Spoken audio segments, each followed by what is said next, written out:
right, Math 1. Let's take a look at constant rate of change and constant ratio.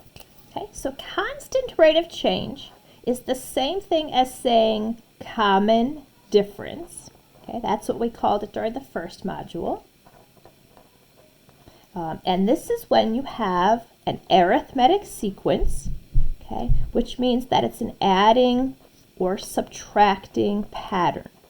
Okay, so when we say these things, the constant rate of change and the constant ratio, okay, so what we mean is the pattern. But it might be an adding pattern if it's arithmetic, okay, and then over here it might be a multiply pattern. We used to call constant ratio the common ratio, and what that means is it's geometric, okay, or we could say it's exponential, okay, but what that means is it's a multiply or divide pattern. Okay. When it says to explain the meaning of these things in context, okay, when it says in context, that means the words from the story.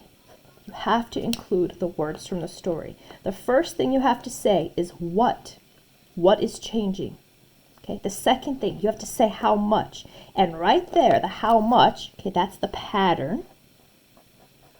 That's the pattern, okay? And then the when is always each time, okay? And that's how you explain the meaning with that nice sentence.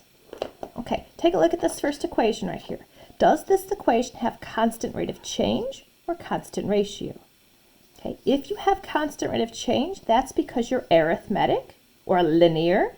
I should add linear to this up here, right? It's because you're linear. And if you have constant ratio, that's because you're exponential. Now I see that it's 1/2 times 5. Okay, so I see that it's a multiply by 5 pattern. There's the pattern right there. So I'm going to say constant ratio, and the value is multiply by 5. Let's take a look at the second one. Okay, f of x equals negative 3x plus 7. I notice that this has no exponents. Okay, no exponents. So it's not a constant ratio. This definitely has a constant rate of change. Okay, the question is, what's the pattern? What's the change each time? It's not subtract 7. If I were to look at a table and write an equation like this, the starting number would be negative 7. Okay, and then we have minus 3x. If I rearrange this, I think it's very clear, okay, that the pattern is minus 3x each time. Okay, so the value would be minus 3. It's always by the x. Okay, there's the pattern. Same thing with exponential. It's the one that has the exponent, the variable x. This is a recursive equation. Okay, so with recursive, you're going to look at the previous term.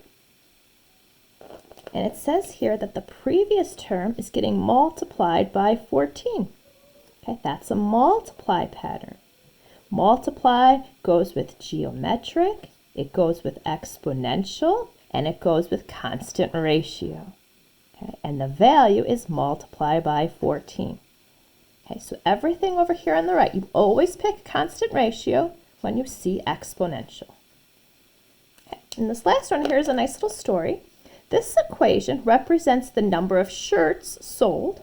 So S of x is a shirts equation after x days.